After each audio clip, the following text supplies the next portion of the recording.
Nimaga bu harakatlarni sodir etdingiz? Qayta direktor bo'lmoqchimisiz? Yo'q, men qayta direktor bo'lish niyatim yo'q.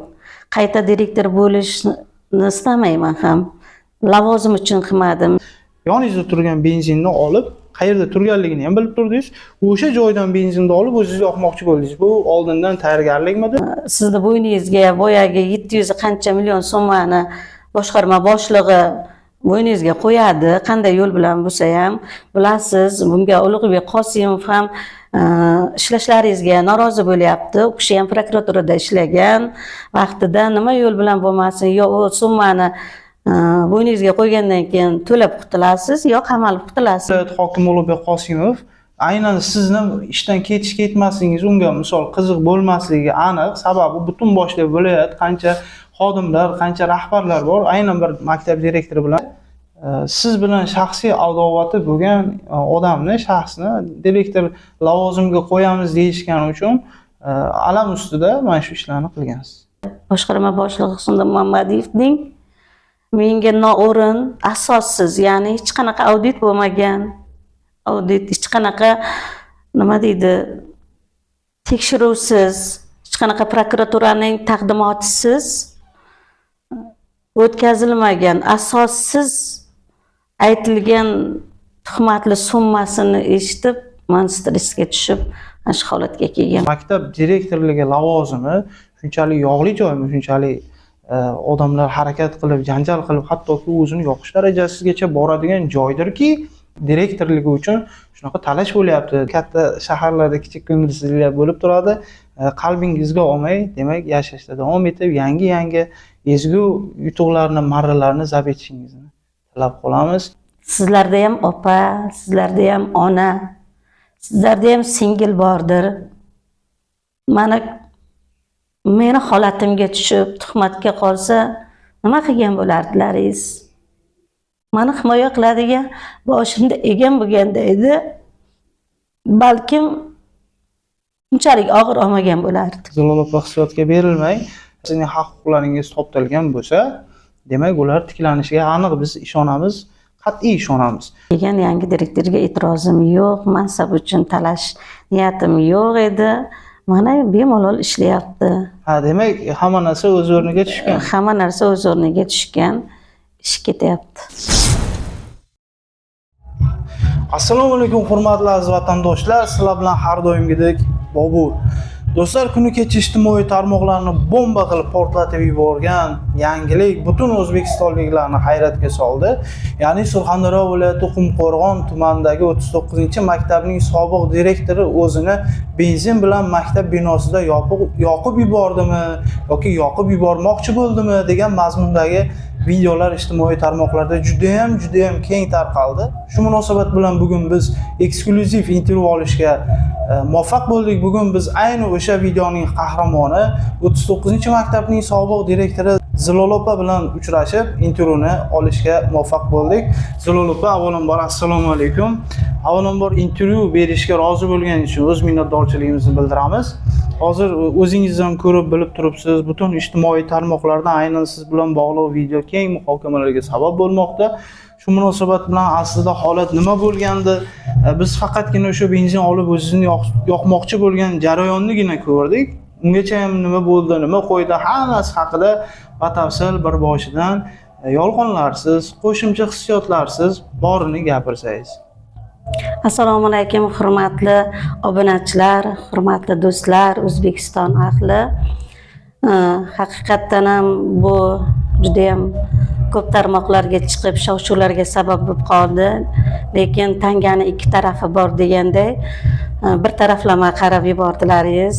Bu voqea 2025-2026 yangi o'quv yilining 3-sentyabridan boshlab 49 ta maktab direktorini, viloyat maktabgacha va maktab ta'lim boshqarma boshlig'i Husnidin Muhammadiyev chaqiruvidan boshlandi. 3-sentyabr kuni viloyat bo'yicha 49 ta maktabda direktorlarni chaqirib, oliy o'quv ta'limiga, davlat oliy o'quv ta'limiga o'qishga kirmaganligi sababli o'quvchilaring barchalaring boshqarmaga yetib kelinglar deb xabar berdi. Bizlar 3 sentyabr kuni yetib bordik. Yetib borgandik, ikkinchi sonli ixtisoslashtirilgan maktabga borishimizni ta'kidladi. Ikkinchi ixtisoslashtirilgan maktabda viloyat hokimi Ulug'bek Qosimov biroz yig'ilish o'tkazib, keyin hammamizni 49 ta maktab direktorini boshqarmaga borib ariza yozib berishimizni so'radi. Sababini so'ragan edik. Boshqarma boshlig'i oliy ta'limga kirmadi, davlat oliy ta'limiga ishlamagansilar deb ro'kach qilishdi. Bu narsa bilan maktab direktorlarini bo'shatish nohaqlikligini bilsa-da, lekin rayona mudirlarini, boshqarma boshlig'imizni bosimi ostida majburan arizalarimizni oldirdi. Keyinchalik bu arizalarni faqatgina 5-6 ta maktabgagina buyruqlarini chiqartirib muvofiqlashtirdi. Qolgan ko'pchilik maktab direktorlarini arizalarini olishmadi. Olgan tarzda ham shunchaki ko'zbo'yamachilik qilishib qo'yishdi. Meni maktabimga keladigan bo'lsak, men boshqarma boshlig'i Husniddin Muhammadiyevga sharoitimni, vaziyatimni tushuntira aytdim. Mayli, shogirdlarimdan qo'yib bering. Mana 15 yil ishladim maktabimda. Oliy ma'lumotli, oliy toifali, birinchi toifa, ikkinchi toifaga ega bo'lgan 27 nafar o'qituvchidan 24 nafar oliy ma'lumotli. Meni maktabimdan boshqa almashtirgan maktablarni ilmiy o'quvchilar bo'yicha, ma'naviy ishlar bo'yicha direktor o'rinbosarlarini almashtirib qo'yishdi. Meni maktabimga esa seni maktabingga direktor bo'lishga loyiq o'qituvchi yo'q deb men bilan shaxsiy adovati bor, oilaviy nizoga borgan, men uchun yillar mobaynida stol talashib kelgan yigitni olib kelib qo'ymoqchi bo'ldi. Endi shaxsiy oilaviy muammoni olib chiqmoqchi emasman, adovatlarimizni. Lekin oilaviy adovat stol ustidan, kreslon ustidan ko'pgina tortishuvlar bo'lgan. Birinchi marta emas. Zulul opa, keling ochiq savollar berishni boshlasam, balkim bu sizga yoqmas, lekin ayni hozirgi kuzatuvchilarimizning berayotgan izohlardagi savollari shu savollardan iborat. Ya'ni birinchi savoli, maktab direktorligi lavozimi shunchalik yog'li joymi, shunchalik odamlar harakat qilib, janjal qilib, hattoki o'zini yoqish darajasigacha boradigan joydirki, direktorligi uchun shunaqa talash bo'lyapti degan fikrlarni yozishyapti. Bu haqda o'zingiz fikringiz qanday? Nima uchun siz o'sha direktorlik lavozimi uchun talashdingizmi? Nima uchun aslida o'zingiz yoqmoqchi bo'ldingiz? Maktab direktorligi lavozimi uchun talashmadim. Maktab direktorligini men uchun juda bir nimali joyi ham yo'q, chunki maktab direktorlariga o'quvchi sonidan kelib ish haqi to'lanadi. Meni o'quvchilarim 324 nafar o'quvchim bor. 400 nafargacha maktab direktorlariga, alohida 400 nafardan 800 nafargacha, 800 dan 1000 nafardan yuqori maktab direktorlariga ish haqi belgilangan. Eng kam ish haqi bilan ishlaymiz. O'qituvchilarim ham 27 nafar, kichkina bir jamoamiz. Tek xodimlarim bilan 39 ta xodim bor. Yog'li taraflari yo'q. Hozir hammasi plastik orqali o'qituvchilarim ish haqlarini olishadi. Men o'sha 15 yil mobaynida biror marta o'qituvchilarimning ish haqlarini vidmus orqali, ya'ni naqd pul orqali chiqarmaganman. Hamisha ular plastik orqali ish haqlarini olib kelishgan. Hozir hamma narsa bilasiz, onlayn bo'lib ketishgan, moliyachi degan nimalar bor. Bemalol o'qituvchilar o'zlarini ish haqlarini moliyachidan ko'rib turishadi, bilishadi, oylik botlar bor, nimaga ishlov bo'lyapti, nima qo'yyapti. Men o'quvchilarimdan hattoki remont pullari faoliyatim davomida olmaganman. Ayrim direktorlarga o'xshab, mana remont yoki homiy u demaganman. Birinchi ishlagan o'sha 39-maktabim kichkinagina binosi bor edi. O'shanda ham 20-30 tubdan ortiq bodom yetishtirib, bodomlarni sotib remont qilganmiz. Undan keyin 2019-yil prezidentimiz farmoni bilan kollejlar tugatilib, ayrim kollejlar maktab tasarrufiga o'tkazilishi belgilangandi. Shu sababli men 39-maktab binosi vaqtida bog'cha binosi bo'lganligi sababli kollej binosiga ko'chirib o'tkazildi. U yerda ham vaqtida kollej davrida 100 dan oshiq daraxtlar ekilgan, har xil mevali, zardoli, olma, bodom daraxtlari, o'shalarni mevalarini yig'ishtirib, sotishib, maktab uchun remontlar qilganmiz. Birorta bir tadbir bizni maktabimizsiz o'tmasdi. Men ikkinchi sektordagi eng namunali maktab nominatsiyalarini qo'lga kiritganman. Viloyat hokimimizning agar bizni ikkinchi sektor hududiga tashrifi bo'lsa, faqatgina mening maktabim chiroyliligi, ishlarni vaqtida qilganligim sababli yig'ilishlar, tadbirlar hammasi maktabda o'tkazilgan. Maktabda hech qanaqa manfaatli yoki yeb ketadigan narsa yo'q. Xalq ta'limida buxgalterlar o'tirishadi, ular nazorati ostida oylik ish haqlari, ya'ni xodimlarimning, o'qituvchilarimning plastik raqamlar kartalariga pullar tushgan. Bu yerda yeydi, ichdi yoki moyli joy bor ekan degan narsalar yo'q, albatta. Zilol opa, o'zimni ham, kuzatuvchilarni ham eng birinchi bergan savoli shu bo'ldiki, haqiqatan juda ham qiziq. O'sha jarayonda, ya'ni o'zingizni benzin olib yoqmoqchi bo'lgan jarayonda yoningizda turgan benzinni olib, qayerda turganligini ham bilib turdingiz. O'sha joydan benzinni olib o'zingiz yoqmoqchi bo'ldingiz. Bu oldindan tayyorgarlikmidi yoki bir narsa alamingizdan yo bir sabab bo'ldimiki, mana shu darajaga kelib benzinni olib birdan yoqishgacha bo'lgan holatni qildingiz yoki bo'lmasam aynan o'sha yoningizda turgan, hozir bizga kimligini balkim aytarsiz, o'sha odamni qo'rqitish maqsadida qildingizmi? Nima maqsadda o'zi benzinni olib yoqmoqchi bo'ldingiz? 2025-yil 15-sentyabr kuni men arizamni yozib berib keldim. Arizamni yozib bergandan keyin xodimlarimga kelib, o'z shogirdlarimga agar birortangizni ishlash niyatingiz bo'lsa, borib bemalol maktab direktorligiga o'tishingiz mumkin. Men arizamni berdim. Mana shuncha shogirdlar tayyorladim. Chunki men rahbar bo'lgan paytlarim sanoqli 10 taga yaqin oliy ma'lumotli bo'lsa, hozir 24 nafar oliy ma'lumotli pedagoglar ish faoliyati yuritib kelmoqda. Ularga aytdim, ular viloyat boshqarmasiga, ya'ni Husniddin Muhammadiyevning yonlariga o'qituvchilarim, o'zimizni jamoadan qo'yib bering, bizga boshqa jamoadan direktor kerak emas deb borgan ekan. Jamoam borganda Husniddin Muhammadiyev, senlar kimsizlar? Sizlar savdogar ayollarimizga savdogar ayolga o'xshaysizlar, cho'ponga o'xshaysizlar deb haqoratli gaplarni aytib, sizlarni jamoalaringizda ichida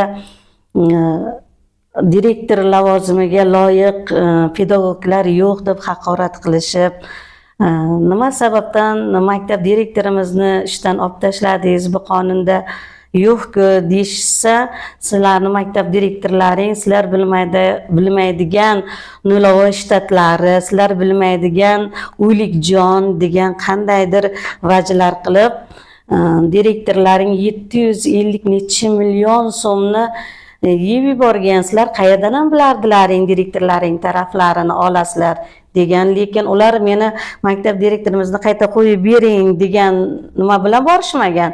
Ular o'zimizni jamoadan mana ishlaydigan yigitlar bor, mana qo'yib bering, mana bu bo'ladi degan nimalari bor. O'qituvchilarimiz yozib olishgan joylari ham bo'lgan, lekin shunga qaramasdan menga nisbatan tuhmat toshlarni otgan. Menejer bo'lib ishlaydigan yigitimiz bor. Menejer yigitimiz, men hamma narsani hozir adliya tomonidan buyruqlashtiraman. Hech qanaqa shtatlarda usta shtati yo'q, o'lik jon yo'q. Hamma ishlaydigan xodimlarimiz keladi, o'qituvchilarimiz keladi. Unaqangi holat bo'lmagansa, sen qayerdan ham bilarding? Sen bilmaydigan holatlar bor deb o'qituvchilarimni stressga, ya'ni vahimali narsaga menga nisbatan qarshi qilib, nima ishonchsizlikkacha olib kelganda, ular stressga tushib qolishgan bo'lishi mumkin emas. Direktorimizning bunaqangi ishlari bo'lmagan deb. Keyin menga kelyapti-da o'qituvchilarim, opa, siz shuncha pulni biz bilmaydigan darajada o'zlashtirib yuborgan ekansiz. Boshqarma boshlig'i sizga shunaqangi tuhmat qilyapti. shunaqangi aytdi sizni o'zlashtirib ketgan, bilmaysizlar deyapti. Shunga ikkilanib qoldik o'zimiz dedi. Keyin men menejerimga aytdim, buyruqlarni sizlar muvofiqlashtirasan, o'zing ko'z ostingda nazorating bor. O'quv ishlar bo'yicha direktor o'rinbosarimga aytdim, siz tarifikatsiyalar bilan birgalikda shug'ullanasiz men bilan. Shtatlar jadvalini birgalikda nima qilamiz? Birorta o'sha shtatlar jadvalida sizlar bilmaydigan kishilar yo'q. Sizlar bilmaydigan odam kelib yo o'z-o'zidan ish haqi olayotgan yo'q. Hammasi ishlab yoningizda mana turib ish haqlari olyapti-ku. Nimaga shuni ayta olmadilaringizmi? Bizlarni bosim ostida bizlarni haqoratlab mana shu kuyga hisob tashladi dedi. Keyin 50-maktab direktorini olib kelib buyruqni chiqdi degan shov-shuvli xabarlarni aytishdi. Tumanimizda kadrlar bo'limi Omonov Bo'ron aka degani keldi. Bo'ron akaga men aytdim, shaxsiy adovati bor. Shunaqangi yigitni olib kelmaysizlar. Oilaviy nizom borligini rayon mudiri ham biladi. Sizlar ham yillar bo'lmaydi deb bilasizlar. Biz birga ishlashimiz biroz noto'g'ri. Mayli 87 ta maktab bor tumanimizda. Xohlagan direktorni olib kelib qo'ying, xohlang jamoamdan qo'ying, xohlagan mana Salim Saidovga o'xshagan domlalarni olib kelib bemalol direktor qilib qo'yavering, e'tirozim yo'q.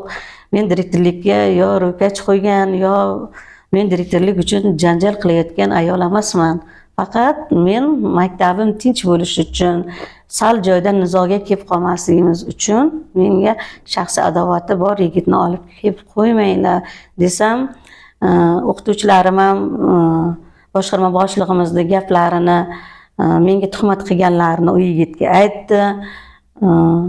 Aytganda e'tiborga ham olmadi-da, sekin o'qituvchilarimiz ham biroz orqaga chekinishib, keyin gaplarni gapirib bo'lgandan keyin menga aytayaptiki, kadrlar bo'limi, opa, maktabni yaxshilik bilan topshiring.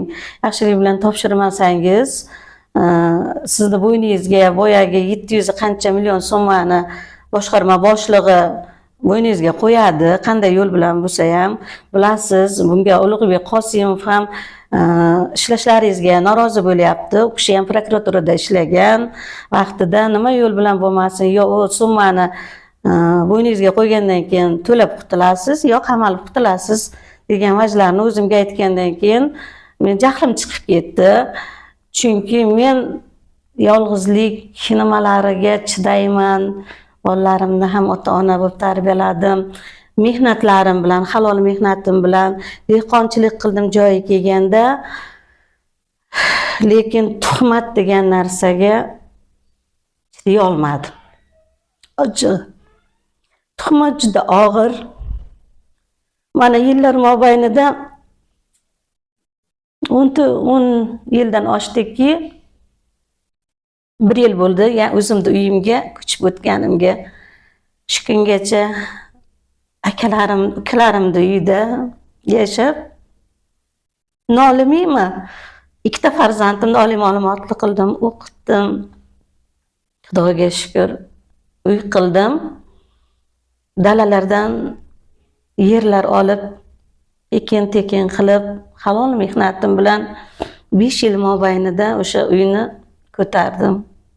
Men hech qanaqa maktab tarafdan manfaatli joyi yo'q, faqatgina tuhmat chiday olmadim. Demak, sizga nisbatan o'sha yerdagi bo'layotgan ta'ziq, adovat, deylik adovat yoki bo'lmasa mana shunaqa sizga nisbatan sha'ningizga har xil bo'layotgan tuhmatlardan oxirgi nuqtaga yetib kelganidan so'ng shu ishni qilgansiz, to'g'rimi? Haqiqatda chunki teg xodimlarim obodonlashtirish ishlarini qilayotganda, mana shu hosillarimdan xodimlarimga o't o'radigan, archalarimizni bezak beradigan nimalar olib berganmiz. O'sha o't o'radigan nima benzin bilan yuriydi. O'sha yerda xodimlarim ishlab yotgan edi. O'sha stress holatda jahlim chiqdi, ko'zim tushib, birdaniga dunyo ko'zimga qorong'i ko'rinib ketdi. Men hamma narsaga chidashim mumkin. Yo'qchilikka chidadim, borchilikka chidadim. O'zi bo'lmadi, men shu yangi uyimga kirishda ham 10 yil kutganman. Zilol opa, demak hozir aytyapsiz, siz bo'ynimga 740 million so'm 750 milliondan oshiq deb 50 aytyapman. million so'mlik kamomatni qo'yish bilan tahdid qildi. Go'yoki sizni viloyat hokimimiz Ulug'bek Qosimov yoqtirmaydi degan ma'noda hozir shunaqa so'zlarni aytyapsiz. Bu bo'yicha endi avvalambor viloyat hokimi Ulug'bek Qosimov aynan sizni ishdan ketmasligingiz unga misol qiziq bo'lmasligi aniq. Sababi butun boshli viloyat qancha xodimlar, qancha rahbarlar bor, aynan bir maktab direktori bilan Qachakilashib o'tirishmaydi. Lavozimdagi inson emas. Bu avvalambor shaxsiy fikrim. Ikkinchi masala shundaki, aynan mana shu sizni shunday tahdid qilganidan so'ng hozir birovning bo'yniga bir 700 million, 800 million so'mlik kamomatni osib, ildirib qo'yib javobgar qiladigan davr emas. Hozir yangi O'zbekiston. Shu munosabat bilan huquqni muhofaza qiluvchi organlarga, tegishli tashkilotlarga murojaat qilib, mana shunaqa holat bo'layotganini sizga nisbatan shantaj uyushtirib, agar gaplaringiz rost bo'lsa, ishdan olish yoki ishdan ketkazish bilan tahdid qilayotganliklari haqida murojaat qilmadingizmi? Murojaat qilganman, o'qituvchilarim ham jamoam ham murojaat qilgan. O'qituvchilarimizga shunaqangi direktorimizga tuhmat qilib, mana shunday bizni jamoadan qo'ymay, bizni mana shunday haqorat qildi deb kerakli organlarga, senatgacha, Saida Mirziyoyevanigacha yozganmiz. Hozir endi kelib o'rganishyapti xatlarni. Lekin men mana shu videolarni tarqataman degan o'sha 50-maktabni direktori tarmoqlarga, mahallamiz gruppalariga seni videolaringni tarqataman. Uni qo'lida mana shu videolar bo'lgan. Tarqatish bilan mahalla ahlini ham nimaga tushirgan. Mahalladagi yigitlar tashlang ko'raylikchi deb mahalladagi yigitlarimiz ham o'sha videolarni tarqatishga 50-maktab direktoriga yordam qilishgan. Siz qarshi bo'lgansiz demak bu. Men qarshi bo'lganman bu videolarni chiqishiga. Obunachilarimizda shunaqa fikr tug'iladi. Siz aynan mana shu holatni videoga oldirib, ijtimoiy tarmoqlarga ataylab tarqattirgandek tasavvur paydo bo'lishi mumkin obunachilarda. Shuning uchun aynan shu savolni ham bermoqchi edim. Bu o'zi oldindan rejalashtirilganmi, yo'qmi deb sizga rahmat. Mana shu savolimga javob oldim. Zilol opa, intervyu avvalida aytib o'tdingizki, men 15 yillik rahbarman, direktor lavozimida ishlaganman, qolaversa deputatman dedingiz. Shu haqda ham batafsil aytib bering. O'zi mana deputatlik darajangiz, ya'ni deputatlik lavozimigacha bo'lgan yo'l, direktorlik mashaqqati, chunki pedagog ziyoli qatlam, pedagog bo'lish har kimga ham emas. Chunki qo'l ostingizda yuzlab xodimlar, o'quvchilar bo'ladi va aynan mana shunday og'ir kasbiy faoliyatingizda qolaversa qo'shimcha ravishda shaxsiy hayotingizda notinchlik bo'lgani, mushkulalar kelgani, qiyinchiliklar bo'lgani, bu yana bir sizga zarba bo'lgan. Shu o'rinda buni ijtimoiy tarmoqlarga tarqalgandan so'ng turli xil ommaviy axborot vositalarida eng mayda kichik blogerlardan katta demak ommaviy axborot vositalarida bu videongiz tarqaldi va rasmiy munosabatlar ham berildi. Shuni so'ramoqchi edimki, Zilol opa, siz bilan kelib qaysidir ommaviy axborot vositasi yoki jurnalist aynan ikkinchi taraf sifatida holat nima bo'lgan aslida, intervyu olishdimi yo suhbatlashdimi yoki faqat o'zlariga ma'qul joyini kesib, ana shu benzin olib yoqmoqchi bo'lgan holatingizni kesib olib, shov-shuv PR qilishdimi? Yo'q, menga hech qanaqa nimalar uchrashgan yo'q, matbuotdagilar. Birinchi siz nima qildingiz? Birga mana shu narsaga oydinlik kiritish maqsadida avvalambor Boburjon sizga kattakon rahmat.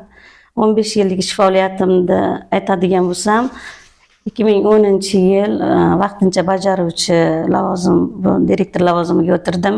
2011-yil iyun oyidan doimiyga o'tirdim. Bizlar o'sha paytlar o'qituvchilar uchun, pedagoglar uchun eng og'ir, eng qiyin paxta yig'im-terim paytlari bo'lgan.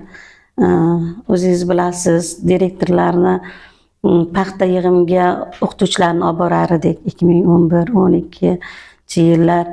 Keyinchalik dalalardagi bug'doylarni zagazina deydimi nimasiga olib borishgacha kamazlarni yonida turib birga borib xuddi erkak qanday ishni qilsa qilganman. Joyi keldi dalalarga pora chiqarish kerak bo'ldi. O'sha maktablarga biriktirilgan fermerlarga odamlarni uyidan borib tilichkalariga pora ortib etaklab dalalariga chekkalariga to'kib 39-maktab deb yozib qo'ygan paytlarimiz bo'ldi-da, shunday og'ir damlarda boshdan o'tkazganman. Prezidentimiz yig'ilishlarida bir narsani doim aytmoqchi bo'lardim-da, menga avvalgi 5 yillik bilan keyingi 5 yil yo 7 yillik bilan keyingi 7 yillikni farqini mendan so'rasalar aytib berar edim. O'qituvchini qanday qiynalganliklarini, qanday dalalarda paxta terganliklarini, bugungi kunda qanday sharoitlar qilib berayotganini, mana shunday imkoniyatlar yaratib berganidan faxrlanib gapirishni orzu qilar edim-da. Xalq uchun jonimni berganman. Deputat bo'ldim 2019-yil. Xalqni qalbidan joy olgan ekanman, yuragidan joy olgan ekanman. Tuman kengash deputatligiga nomzodimni qo'yib, xalq saylab deputat bo'ldim. Karantin vaqtlarida COVID-19 nimasiga kelib qoldi. Tuman prokurori Sharof aka yangi Qumqo'rg'on tumaniga ishga kelgan paytlarida Akramovni birgalikda uyda yotmadim, uyda o'tirmadim. Yo jonimni saqlash uchun uydan chiqmay qolmadim. Birgalikda hokimlar bilan, o'sha sektor rahbarimiz bilan xonadon kam daromadli oilalarga qo'limizdan kelganicha prokurorimiz, hokim bilan birgalikda kirib yordam qildik. Ularni moddiy taraflama kerak bo'lsa dori-darmonigacha yordam qildik. Xalqni shunchalar ko'nglidan joy olgan ekanmanki, o'tgan yil deputatlar saylovi bo'lganda ham yana qayta nomzodim qo'yilgandi, xalq sayladi. Xalqqa ishonchini oqlaganmanki, shu darajaga olib keldim. Mana shu darajaga yetib kelishingizga faqatgina o'z mehnatingiz bilan, o'z mehnatim bilan erishganman. Hech qanaqa nima bo'lmagan. Intervyumiz so'ngida sizga eng muhim va eng qiziq savolni bermoqchiman. O'zi mana shu harakatlaringiz direktorlik lavozimiga qayta o'tirish uchunmi? Mana shu harakatlarni sodir etganingiz nima uchun? Nimaga bu harakatlarni sodir etdingiz? Qayta direktor bo'lmoqchimisiz? Yo'q, men qayta direktor bo'lish niyatim yo'q. Qayta direktor bo'lishni istamayman ham. Lavozim uchun qilmadim. Men yillar mobaynida o'zi shogirdlarimga ham aytib kelganman. Mana o'tiringlar.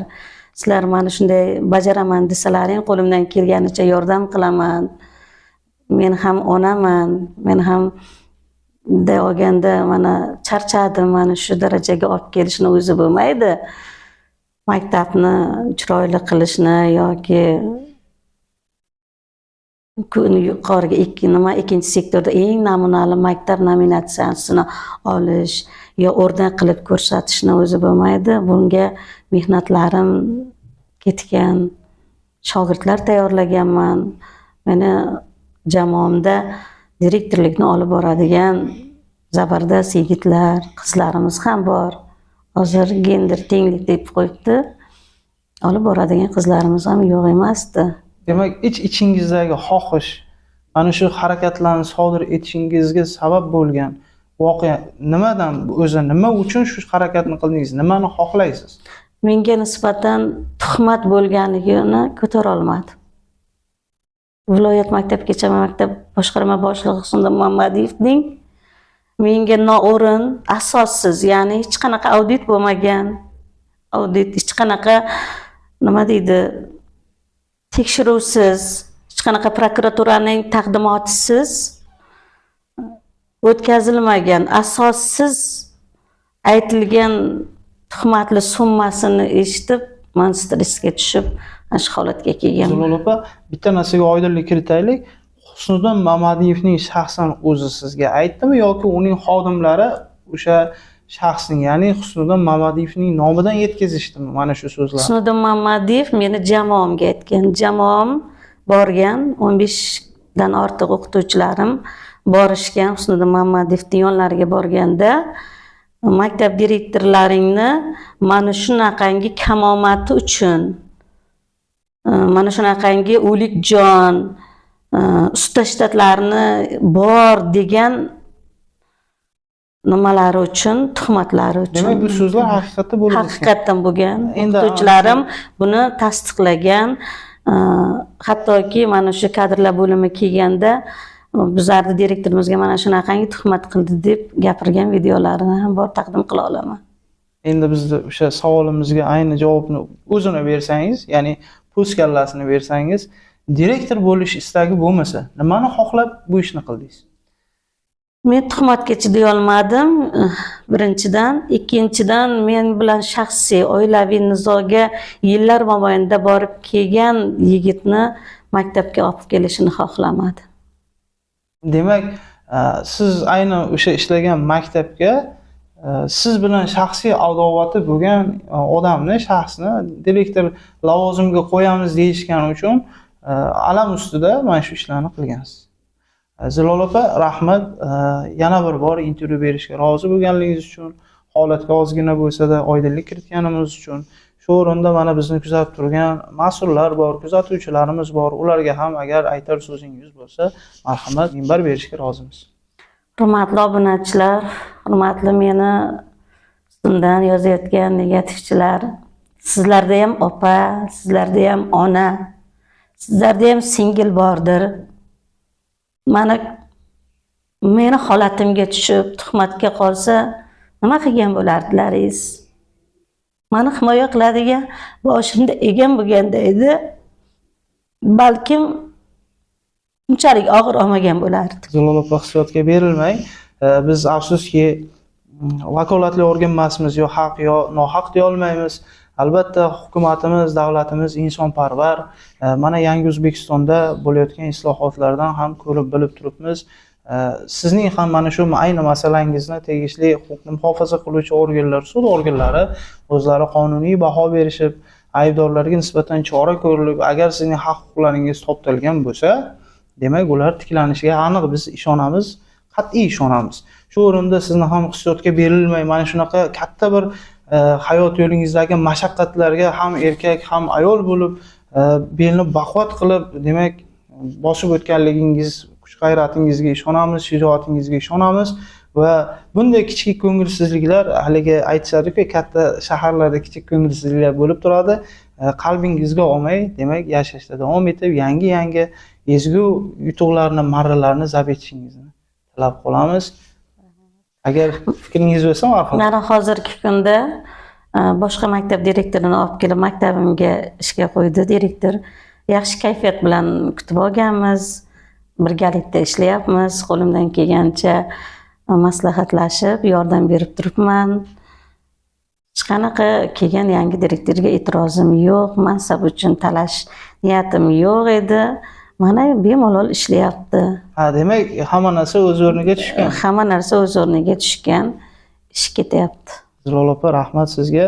Aziz vatandoshlar, demak, biz mana shu hozirgi kunda butun vatanimiz bo'ylab shov-shuv bo'layotgan kun mavzusiga aylangan voqelik va voqea qahramoni, ya'ni o'sha Qumqo'rg'on tumani, Surxondaryo viloyati Qumqo'rg'on tumanining 39-maktab sobiq direktori o'zini yoqib yubormoqchi bo'lganligi videosi tarqalgan edi va mana shu opa bilan, o'zlari bilan eksklyuziv suhbat uyushtirdik va buni birinchilardan bo'lib siz aziz do'stlarga yetkazishga harakat qildik. Bizni kuzatishda davom eting. Eng qiziqlari va eng yangilari hali oldinda. Intervyumiz nihoyasini ushbu to'rtlik bilan yakunlamoqchiman. Kimdir yurar mashinada, kimdir qo'ltiq tayoqda, kimdir so'kar befoyda, kimdir saqov hayotda. Atrofingga qara do'stim, o'yla, izla, fikr qil. Bu omonat dunyoda yaxshilik va shukr qil. Sog' bo'linglar.